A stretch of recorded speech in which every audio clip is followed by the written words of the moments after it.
Hey, what's going on, guys? It is Dibes, Mr. Crockpot on Twitter. Today, we're counting down my top 5 players to watch during the Eagles' first preseason game against the New York Jets on Friday. Guys, if you are new to the channel, smash that subscribe button. Let's go.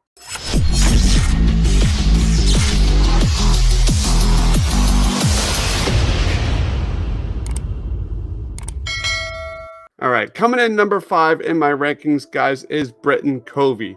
While the Eagles' defense has been generally playing better than the offense during training camp, there is one undrafted rookie here who is turning heads and making his case to be an integral part of the final 53-man roster. Covey is making things hard for the Eagles coaching staff, who will have a tough decision at the wide receiver position when it comes to, picking between guys like Jalen Reagor and Greg Ward and Devin Allen or John Hightower.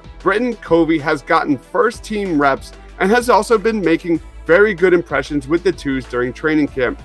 Covey is an older rookie, but he has managed to pile up 184 receptions at Utah, along with 5 returns for touchdowns. Given how poor the Eagles returning on special teams has been lately, Covey has a real shot to shock a lot of people at Lincoln Financial Field on Friday night. Covey's abilities as a returner and potential in the slot makes him a legitimate option as wide receiver 6, and as of right now, he's looking closer to being in than out when that final roster gets revealed. I think Covey is one of the most intriguing players at training camp right now. Let's move on to my number 4. Coming in number 4 in my rankings is Nakobe Dean. I cannot express how excited I am to see Nakobe Dean in midnight green for the first time on Friday night. Dean was the definition of a traditional linebacker on defense for Georgia in 2021, taking 582 snaps in the box for the national champs. His pressure to the quarterback is excellent, generating 31 of them, which ranked 6th best among linebackers in the nation last year. He truly is that extra blitzer that Jonathan Gannon needs in his multiple defense. He's quick, strong, aggressive. He has a great motor. He has good lateral movement, and he has shown the ability to cover running backs swinging out of the backfield. Dean is a big-time leader who is highly intelligent and was the heart and soul of Georgia's defense. Nakobe Dean has been receiving a hefty amount of reps with the first unit at training camp this summer. It's been a relatively quiet training camp for Nakobe Dean, who really hasn't stood out or had any big moments so far. His lack of ideal size and lack of elite athleticism makes him rely on his instincts and intelligence.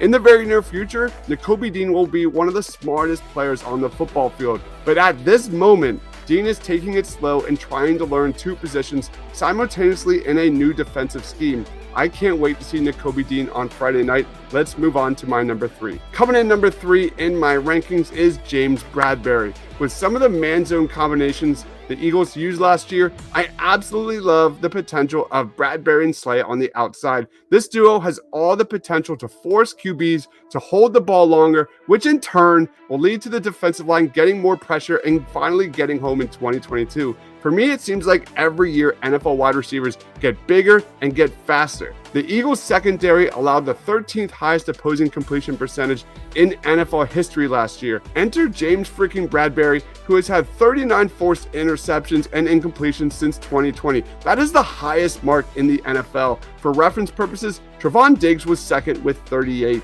This guy will be an excellent match on the other side of Darius Slay. Bradberry was the 9th highest graded cornerback in zone coverage out of the 72 who played at least 422 snaps last season per Pro Football Focus. Bradberry has plus size as 6'1", and that should allow him to play press coverage against bigger receivers. James Bradberry completely changes the equation for the Eagles defense this season in a big way, and he's had a very good training camp. I cannot wait to see James Bradberry on Friday night. Let's move on to my number 2. My number 2 player to watch this Friday night is Jordan Davis. The Eagles upgraded the defense and then some this offseason, providing defensive coordinator Jonathan Gannon with the type of talent and flexibility to make his unit among the best in the league in 2022. The addition of Jordan Davis gives the Eagles a lineman who should thrive as a zero technique and do wonders for the edge rushers. The depth at defensive tackle is arguably one of the Eagles' strongest units right now, and Jordan Davis is going to impact the defense well beyond the surface box scores this season. On Sunday night during a live practice at Lincoln Financial Field, Jordan Davis was seen consistently blowing up offensive linemen deep into the backfield.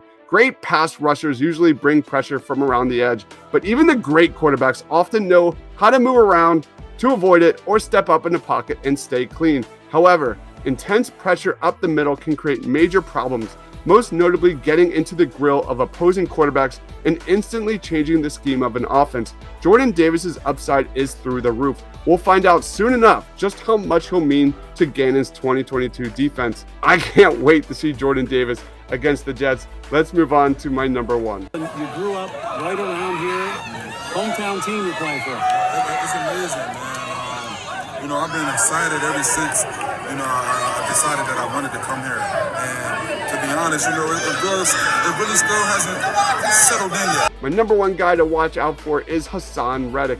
Hassan Reddick defines himself as a weapon of mass destruction to encompass his all-around ability on defense. Reddick has racked up 23.5 sacks over the last 2 seasons playing for Carolina. The Eagles' defense finished 10th overall in 2021 in total yards allowed, a number that should steadily improve upon thanks to a solid draft and free agency. Hassan Reddick is a huge upgrade over Jannard Avery in that overhang role that Gannon used last season. Reddick is one of only 5 NFL players with more than 10 sacks in each of the past 2 years. His quickness can disrupt an opponent's position at the line of scrimmage, and he's got 27 tackles for loss combined in 2020 and 2021. His ability to drop in coverage and play the run makes him one of the most versatile weapons in the NFL. How Jonathan Gannon utilizes Hassan Reddick's versatility and knack for getting pressure is going to be the thing to watch. Most notably, I'll be watching just how much Jonathan Gannon uses this guy in coverage. While Hassan Reddick can drop back in coverage a little bit, with great power comes great responsibility. Dropping back too much has led Hassan Reddick to experience some growing pains that held him back in 3 underwhelming seasons with the Arizona Cardinals. Jonathan Gannon's multiple defense will feature a wide variety of groupings, and that will limit defensive distinctions between the linebacker and edge rushers on this defense. I think that will allow Hassan Reddick's versatile skill set to shine.